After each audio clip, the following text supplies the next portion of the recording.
Muy bien, amados hermanos, nuevamente estoy aquí para compartir con ustedes una enseñanza del Apocalipsis, en este caso el mensaje a la iglesia de Tiatira.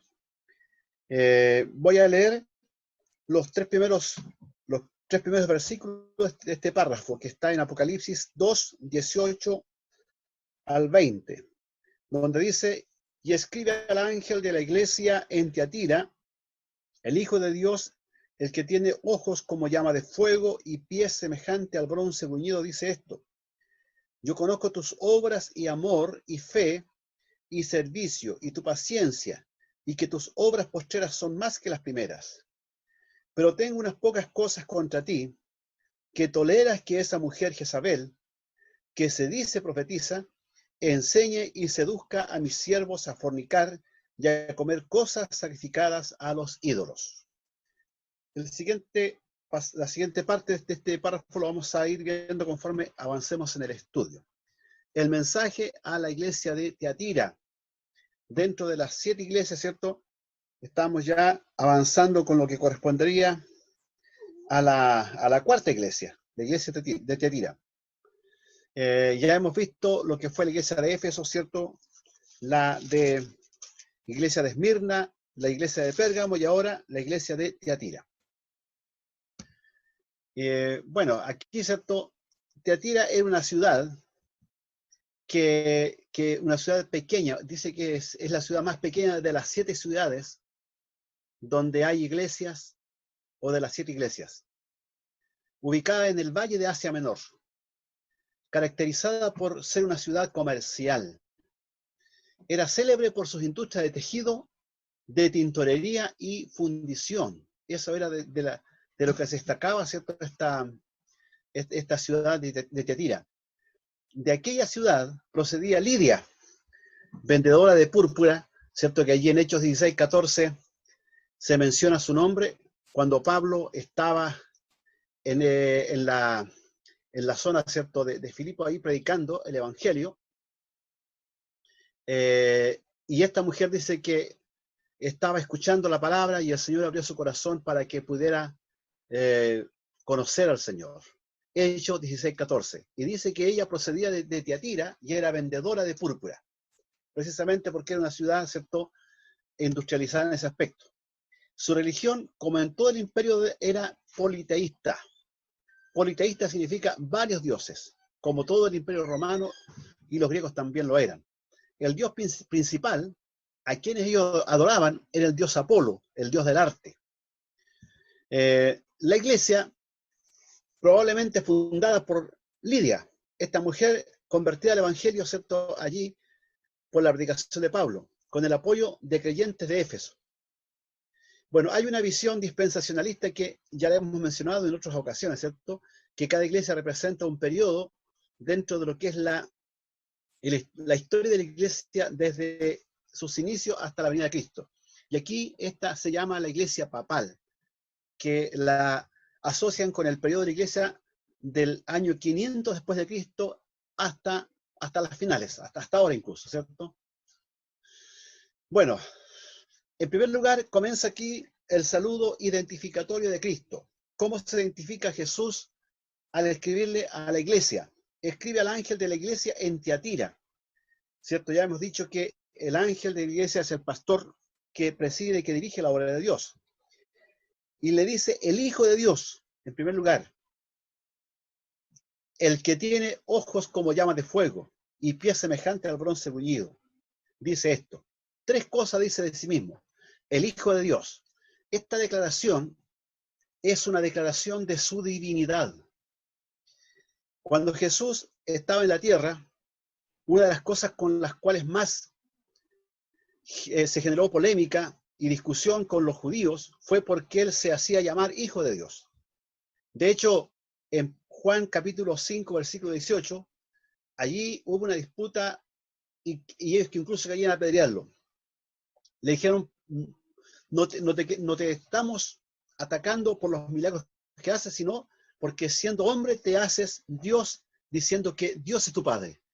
O sea, asociaban al hecho de que él decía Hijo de Dios con que tenía naturaleza divina. y sin duda que Jesús lo afirma porque Él también es Dios. El que tiene ojos como llama de fuego, eso indica, ¿cierto?, su mirada penetrante, su mirada profunda, que todo lo ve, que todo, ¿cierto?, lo examina y lo observa. Nada oculto hay de sus ojos.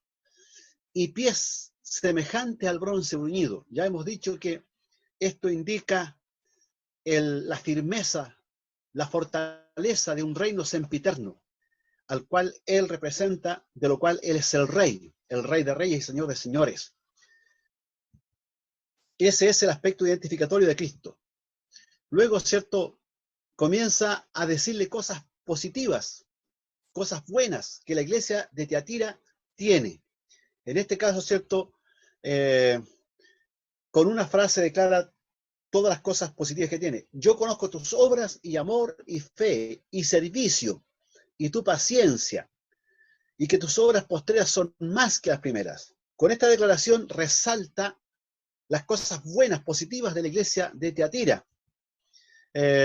Una cuestión contrapuesta a su condición de iglesia papal. Siempre me llama la atención, por eso es que mi preocupación es cuando se establecen estas divisiones, que cada iglesia representa un periodo de la iglesia de Cristo en general aquí en la tierra, y que esta es la iglesia papal, entro en una contradicción, porque no puede ser, ¿cierto?, que la iglesia que no es de Cristo, ¿cierto?, tenga estos reconocimientos que Él le hace. Le reconoce, ¿cierto?, resalta su amor. Yo conozco tus obras y tu amor. El amor, ¿cierto?, que ellos sentían por el Evangelio, el amor a Dios, el amor al prójimo, en fin, que es la base del Evangelio. Le reconocía su fe, amor y fe. La fe, ¿cierto?, que es la condición principal para ser llamado hijo de Dios, porque para el que cree, el que recibe, el que cree en su nombre, es llamado hijo de Dios. Su servicio, sin duda que el servicio que cada hijo de Dios presta es valorado ante los ojos de Dios. Y tu paciencia. Si uno se fija, todas estas cualidades que esta iglesia tenía eran fruto del Espíritu Santo. Por eso es que digo que esta iglesia, al menos en sus aspectos generales, sus miembros, sus elementos que tenía, eran personas bien cristianas, bien comprometidos con la obra de Dios.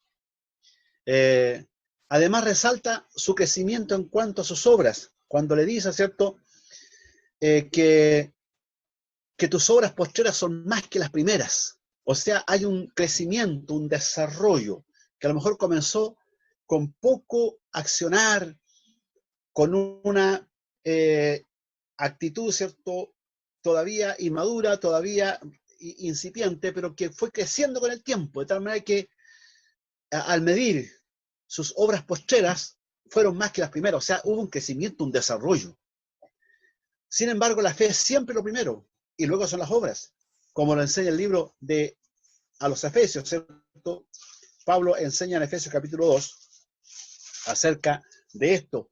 En Efesios 2, 8 y 9 le dice, porque por gracia sois salvos por medio de la fe, y esto no de vosotros, pues es don de Dios. O sea, lo primero es la fe. Dice, no por obras para que nadie se gloríe. Entonces, lo primero que tener en cuenta es que cuando le habla de las obras, está hablando de una iglesia de fe a la vez, porque las obras son el resultado de una vida transformada, de una vida comprometida con Cristo. En el versículo 10 de Efesios 2 dice, porque somos hechura suya, creados en Cristo Jesús, para buenas obras, las cuales Dios preparó de antemano para que anduviésemos en ellas. Estas buenas obras o estas obras que resalta Cristo tienen que ver con el testimonio, con la vida cristiana, con la vida apartada, con la vida consagrada a Dios. Pero también tiene que ver con el hacer bien al prójimo, con el ayudar, ¿cierto?, al necesitado, porque eso también lo resalta la palabra de Dios cuando habla el apóstol Santiago.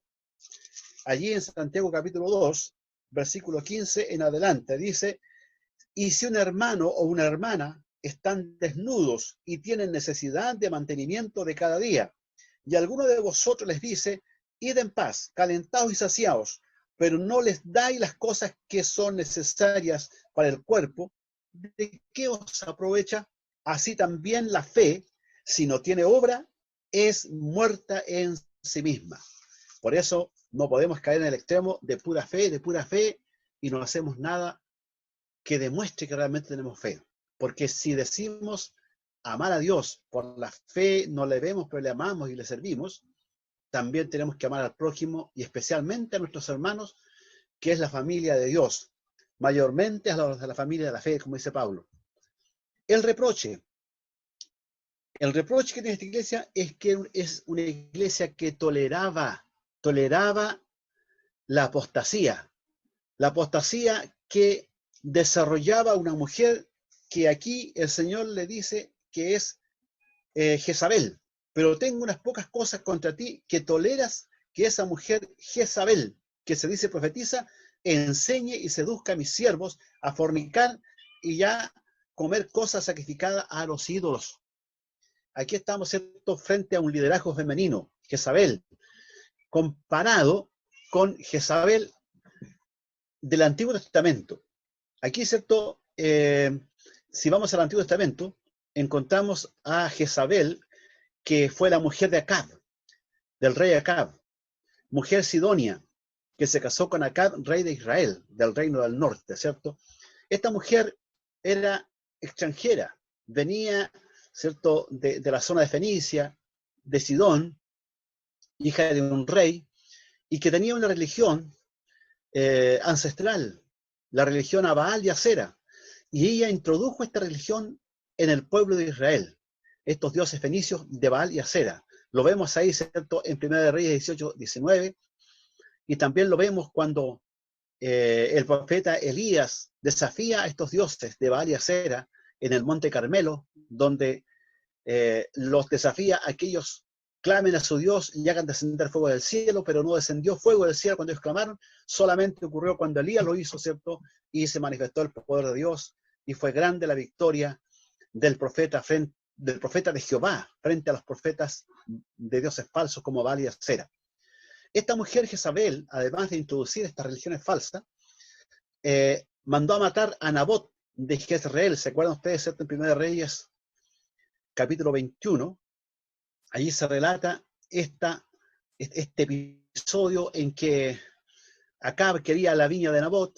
Nabot no se la dio porque era herencia de sus padres, y finalmente Jezabel busca la forma de cómo matar a Nabot para que Acab se haga de la viña. Todo eso, ¿cierto?, hablaba de su perversidad, como también ella lo hizo con la persecución a los profetas de Jehová, a los profetas de Dios, ¿cierto?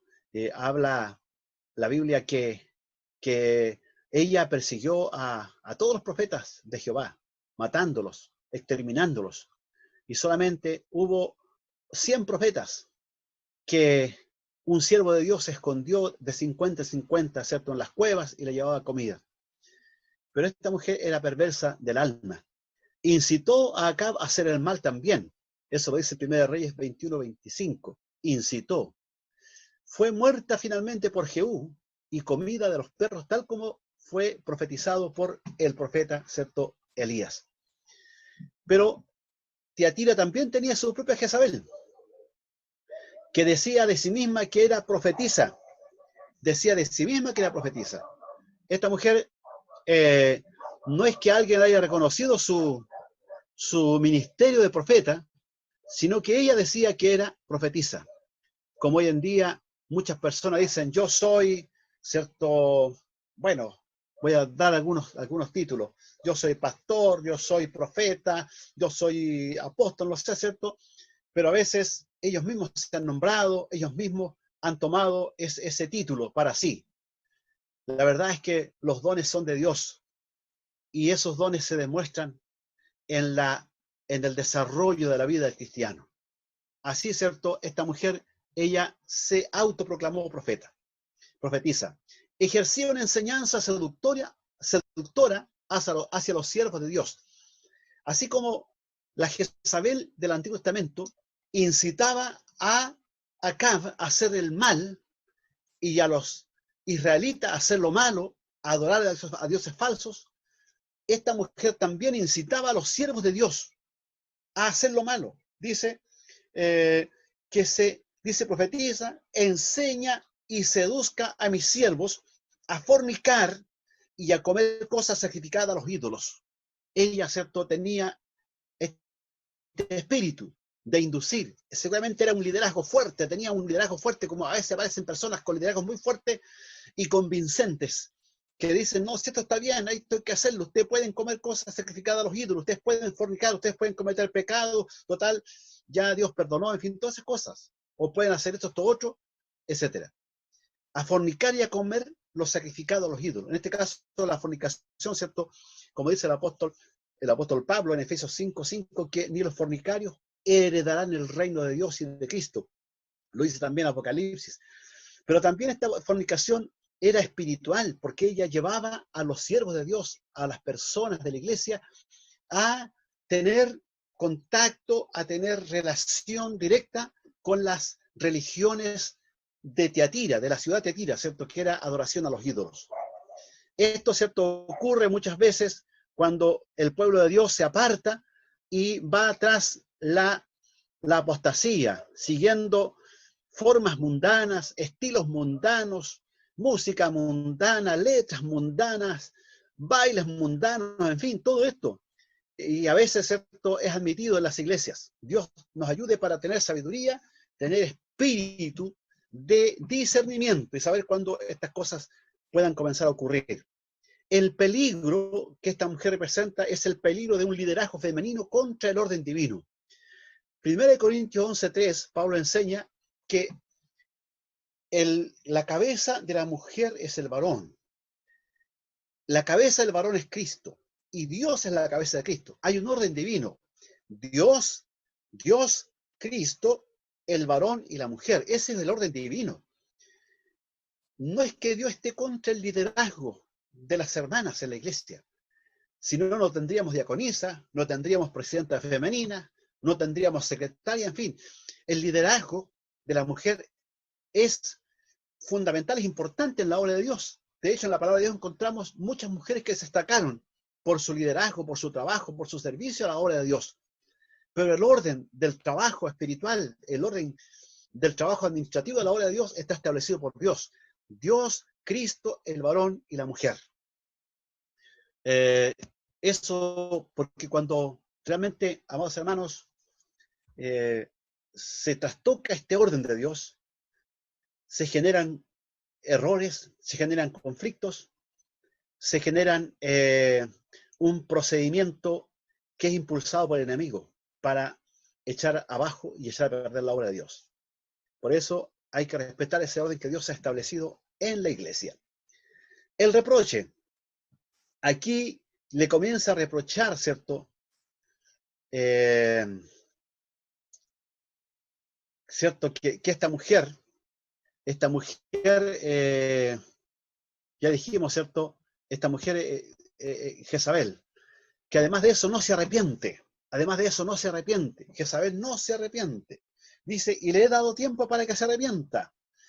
Es tan grande el amor de Dios, es tan grande la misericordia de Dios, que siempre da lugar para el arrepentimiento. Por eso es que una vez nos explica cómo personas que se apartan del Evangelio, que incluso se rebelan contra Dios, y cómo Dios no pone su mano, dice uno.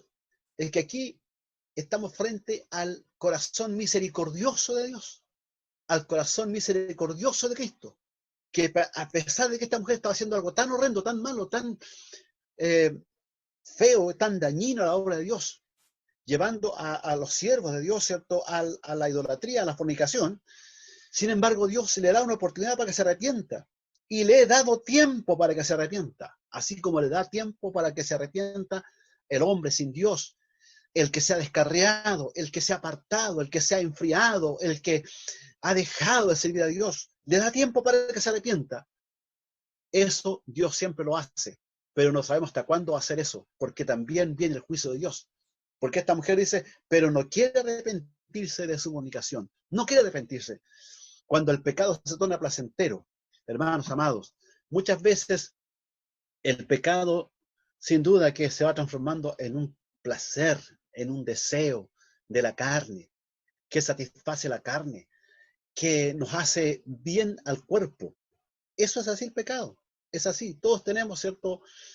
Estas debilidades nuestras en nuestro cuerpo, en nuestra carne, y muchas veces cuando le damos lugar a eso, se torna placentero el placer de la carne.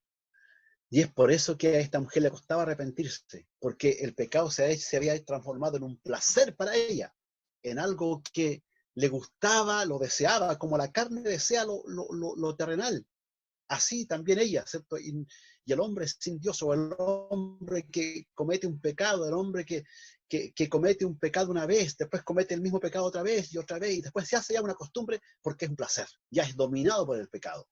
Ese placer, ese apego al pecado, impide el arrepentimiento, impide el arrepentimiento. Voy a dar un ejemplo, voy a dar un caso, un hombre que se va a una fiesta y se pone a bailar. Le gustó bailar, le gustó la música, en fin, hablo en cristiano.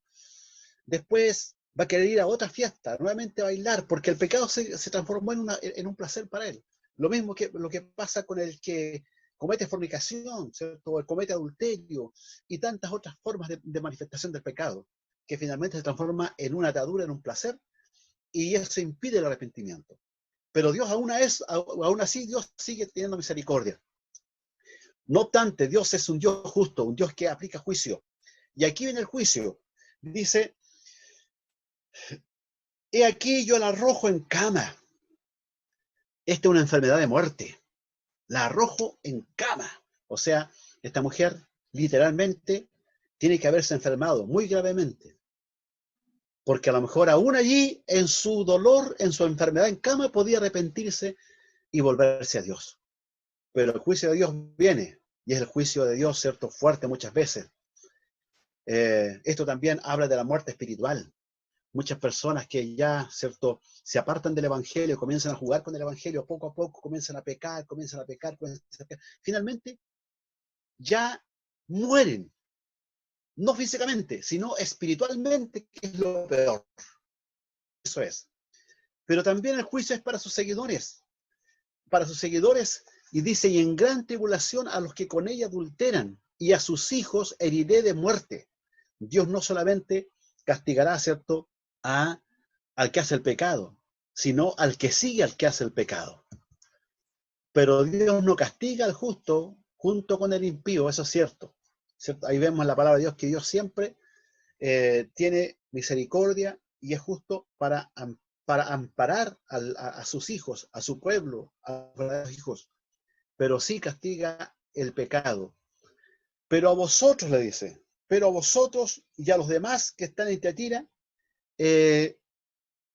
a cuantos no tienen esa doctrina y no lo que ellos llaman las profundidades de Satanás. Por eso les decía las profundidades de Satanás, les decía que esto tiene que ver con irse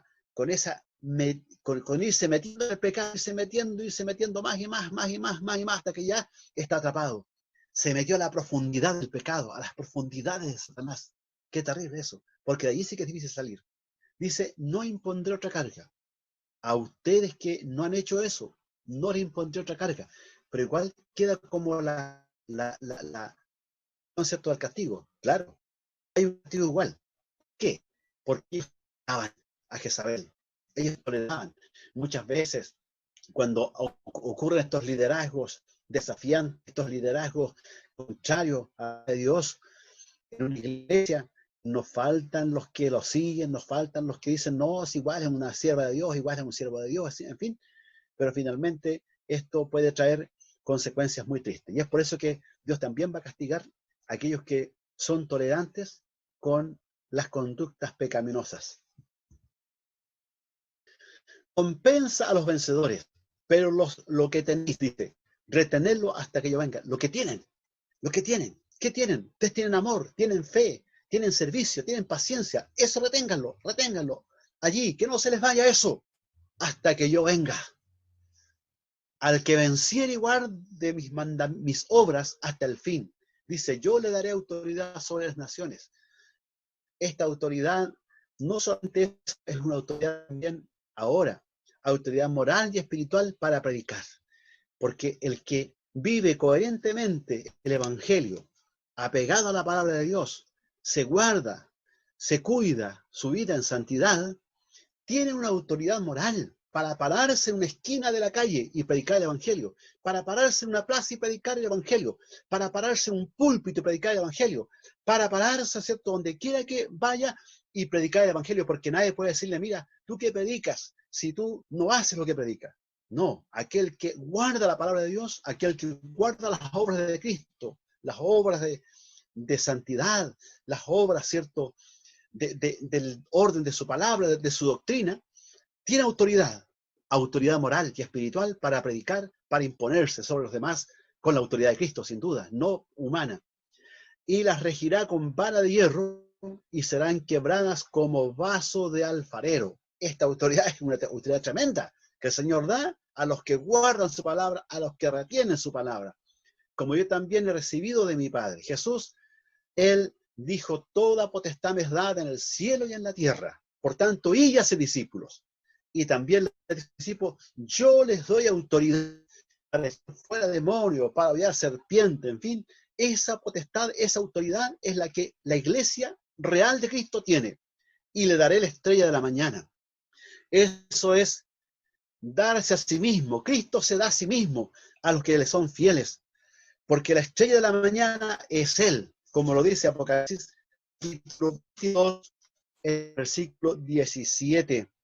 Dice, y el espíritu y la esposa dicen, ¿cierto? Dicen, ven. Y el que quiera tome del agua de la vida gratuitamente. Y en el versículo 16 dice, yo Jesús he enviado mi ángel para daros testimonio de estas cosas en las iglesias. Yo soy la raíz y el linaje de David, la estrella resplandeciente de la mañana. Él es la estrella resplandeciente de la mañana. Por eso dice, te daré la estrella de la mañana, o sea, Él se va a dar a sí mismo, a nosotros. Esto es una expresión, ¿cierto?, de espiritualidad. Él se da a sí mismo. Él es nuestra porción. Él es nuestra heredad.